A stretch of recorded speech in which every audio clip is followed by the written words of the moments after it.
U.S. interventions in Latin America and the Caribbean haven't always gone as planned. U.S. muscle flexing in the region often cites the 1823 Monroe Doctrine. It was meant to deter European interventions in the region, but it's still invoked today, including by President Trump to justify attacks on Venezuela. Monroe Doctrine is a big deal, but we've superseded it by a lot. So what have those interventions looked like? In 1961, President John F. Kennedy greenlighted a CIA-backed invasion of Cuba at the Bay of Pigs. Cuban exiles landed on the beach in hopes of sparking an uprising against communist leader Fidel Castro. Instead, Cuban forces crushed the assault, a humiliation for Washington that helped set the stage for the Cuban Missile Crisis. Fast forward 2 decades to President Ronald Reagan and the U.S. invasion of Grenada. Reagan ordered boots on the ground in the southern Caribbean island, citing its close ties with Cuba and the need to protect U.S. students attending a medical school there. After a successful invasion, Grenada emerged on a path of stability and democracy, an outcome many credit the invasion for.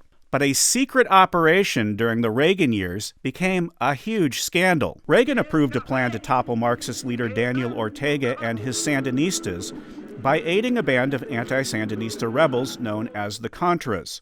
Congress tried to cut off funding for the Contras, but the White House continued to secretly funnel them money anyway, using proceeds from covert arms sold to Iran.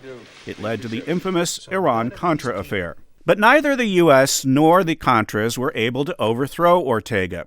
He lost an election in 1990, but later returned to power, and today is again president of Nicaragua. Our last example may seem familiar in the context of recent events. Many attempts have been made to resolve this crisis through diplomacy and negotiations. All were rejected by the dictator of Panama, General Manuel Noriega, an indicted drug trafficker. It's the 1989 invasion of Panama and the capture of strongman Manuel Noriega.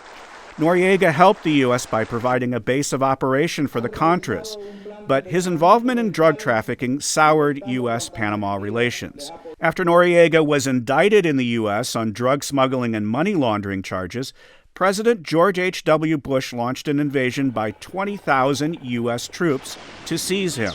Noriega spent 17 years in a U.S. prison, but after his ouster, Panama has had a stable democracy with regular elections. While some view it as a rare example of a successful U.S. intervention, others say it brought no tangible results to the Panamanian people.